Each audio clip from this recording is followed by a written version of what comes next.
I stared out my side of the window for the rest of the ride, enjoying the wind on my face, and trying to make a conversation with my wolf, which proved futile. I know she's hurt just like I am, and her silence is her way of dealing with it. She needs time when processing her emotions, while I just face them head on before pushing them to the back of my mind if need be. I knew my wolf well, and she was in perfect sync with me because after my first shift, I took time to know her and let her grow and explore at her own pace. I ushered her into my life to the ladder just like she did with me, and that makes us both a formidable foe. I let her be after I realized she just wanted to be alone and focused on getting home. I didn't have to wait long because Matthews pulled up onto my mother's compound before I could even nag him about how long till we get there. As usual, my mother and brothers stood in front of our home waiting for our arrival. The patrol teams at the border always alerted them when someone crossed the border, even if the person has already called ahead. With a deep breath, I opened the door and stepped out. Matthews did the same, and with a curt nod in my mother and brother's direction, he turned and vanished from our line of vision before my mother could invite him in. Scaredy wolf! But I don't blame him. My mother has that effect on people. I walked towards my mother and threw myself into her open arms. My mother knew me. She knew the only reason I would have come back so soon was if something was wrong. My brothers watched me with knowing eyes, before turning to take the lead whilst I followed with my mother. We settled in my mother's office because it was soundproof, and I didn't need someone gossiping about me and my mate. We all sat in silence waiting for me to state the problem. After 5 solid minutes, I broke the silence by clearing my throat.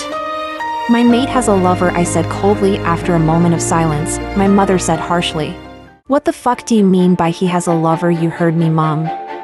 I walked in on them having a conversation about not quitting their relationship. And what baffles me is that his mom knows about it. In fact, I think every soul in the higher rank knows about it. I am sure they made fun of me behind my back. I just knew he was too good to be true.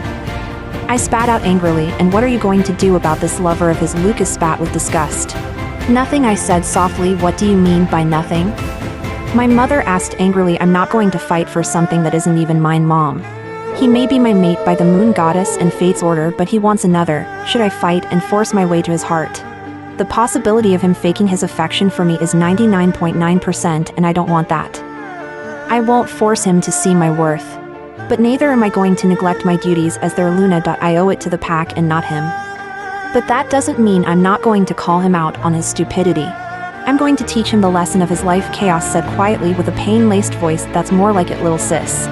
"So what's the plan?" Lucien said cheekily, trying to bring light to the tensed, gloomy atmosphere in the room.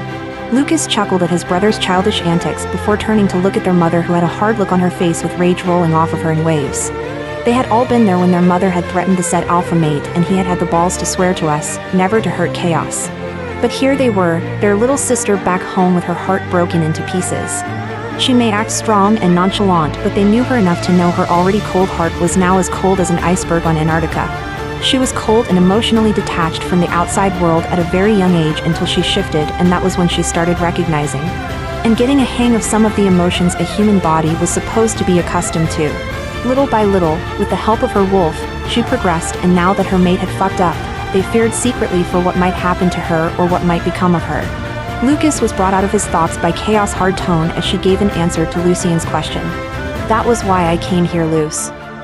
I'm still thinking about it, but in the meantime, I wanted to ask Mum to call Dad's friend Hephaestus, the god of dwellings, furnishing, weapons and fire. There are some things I have in mind that I wanted to discuss with him." And then Chaos launched into details of the things she plans to carry out.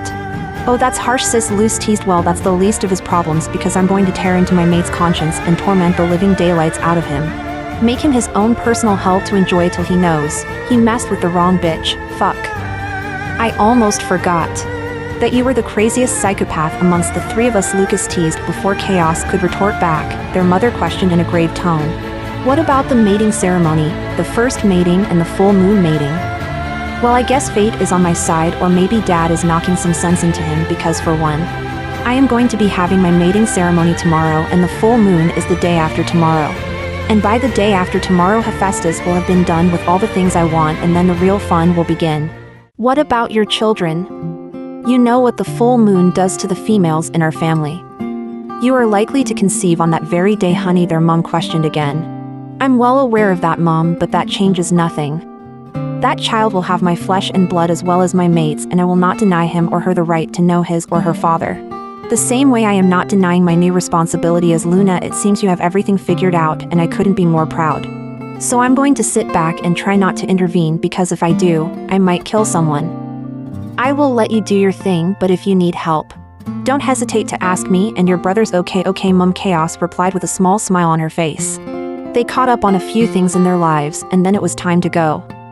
With a brief hug exchanged around, Chaos walked out with her two brothers whilst her mother stayed behind to get a hold of Hephaestus. The three of them walked in silence till they got out to the compound, where Matthew stood beside his car with a thrashing woman surged firmly to his chest. With hurried walks, Chaos approached them and asked what was going on. This buffoon wants to take me against my will, the woman complained. Matthews, what is going on? Let her go, Chaos commanded. I'm sorry, Luna, but she's my mate and I can't let her run away from me, Matthews said in an agitated voice. Oh, well, I can assure you she won't go anywhere. So please loosen your grip on her and let me talk to her, Chaos said softly. With great reluctance, Matthews loosened the grip on his mate and turned her round to face Chaos, only to hear her let out a surprised gasp. Kiera, when did you get back? Chaos asked the woman standing in front of Matthews, just as equally surprised as Chaos. When did I get back?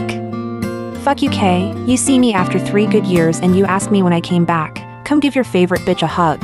Kiera scolded before stepping forward to pull Chaos into a well-awaited hug. They hugged it out for a few minutes before breaking apart. Chaos chuckled cheekily when she saw Matthews following Kiera's movement with his eyes. She wasn't sure if he even blinked. Turning to face Kiera, she said smugly, so you finally found your mate and you finally became Luna. Kiera retorted back with a smug smile of her own. Chaos rolled her eyes at the childish behavior before asking seriously, so are you going to go with us or you are going to reject him? Hell no, Kay. He may be an annoying buffoon, but I only got one mate in this like and am not going to waste that chance. You know I hate having regrets. I will rather give it a shot so that when it doesn't work, I know I tried, Kiera replied seriously. You know I am going to do everything to make this work right. There's no way in hell I'm letting you walk away, Matthews cut in with a deep husky tone that indicated that his wolf was out. A shudder rushed through Kiera's spine, causing her to flush and Matthews to chuckle heartily when he realized.